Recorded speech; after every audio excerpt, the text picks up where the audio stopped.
Green awards का ढेर सारी शुभकामनाएं कि बेस्ट डायरेक्टर का अवार्ड मिला है संघर्ष 2 के लिए।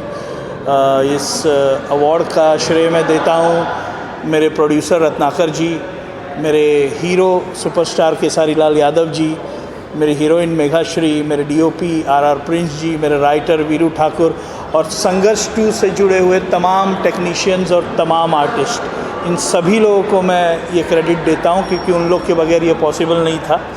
तो मैं पूरे टीम को धन्यवाद देता हूं संघर्ष 2 के लिए। बेस्ट फिल्म का अवार्ड संघर्ष 2 को मिला? जी हाँ, बेस्ट फिल्म का अवार्ड संघर्ष 2 को मिला। बेस्ट डायरेक्टर का अवार्ड? बेस्ट डायरेक्टर का अवार्ड मुझे मिला। बेस्ट डायलॉग्स का अवार्ड मिला वीरू ठाकुर को और बेस्ट एक्शन का अवार्ड मिला दिलीप यादव जी को। बेस्ट प्रोड्यूसर का अवार्ड मिला रत्नाकर जी को। तो ये सारी कैटेगरीज थी। लेकिन बेस्ट हीरो का अवार्ड क्या केसारी लाल को मिला? अब केसारी लाल यादव जी यहाँ पर नहीं थे, इसके लिए अवार्ड नहीं मिला। ये तो हर अवार्ड में लगभग सारे व्यवस्थापकों की ये मजबूरियाँ हैं या क्या है, किस लिए है, इसका तो अभी बोलना अनुचित रहेगा। बेस्ट एडिटर का अवार्ड मिला प्रवीण राय जी को। तो बाकी हीरो को नहीं मिला, हीरोइन को नहीं मिला, डीओपी को नहीं मिला। तो सब सारे व्यवस्था जो जितने भी व्यवस्थक हैं यहाँ के, तो उन लोगों की मैं तो यही बोल सकता हूँ कि कहीं ना कहीं मजबूरियाँ भी होती है और कहीं प्रायोरिटीज़ बढ़ भी जाती है। तो सबका अपना अपना तरीका है। अब ऐसे लास्ट बार में मेरे प्रोड्यूसर को मिला था बोल राधा बोल के लिए, 2 मंच पे मिला था, मेरे हीरो को मिला था, लेकिन बतौर डायरेक्टर मुझे नहीं मिला था। तो उसके लिए मैं कुछ नहीं कह सकता, अपनी अपनी प्रायोरिटीज़ है।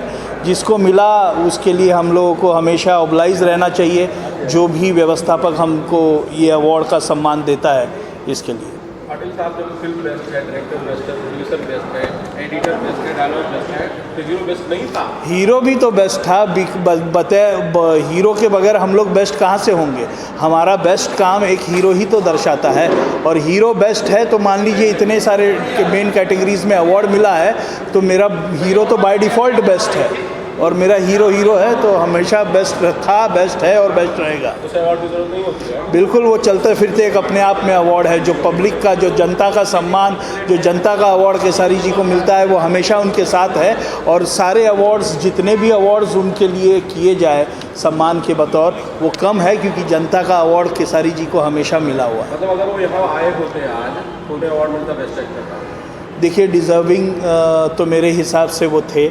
अब किसको अवार्ड मिला, किसको अवार्ड नहीं मिला, ये व्यवस्थापक जाने। लेकिन as an director, as an maker, मैं समझता हूँ कि मेरा हीरो बेस्ट था और मेरा हीरो डिज़र्विंग था। केसारी जी डिज़र्विंग थे। मतलब ये अवार्ड है या व्यवस्था है? देखिए, अवार्ड है या व्यवस्था ये तो मैं नहीं बोल सकता। अगर व्यवस्था होती तो बाकी के 5 कैटेगरीज़ को हम लोगों को नहीं मिलता, लेकिन उसके बावजूद भी अवार्ड में भी व्यवस्था है और व्यवस्था में भी अवार्ड है। इसी का नाम भोजपुरी अवार्ड है।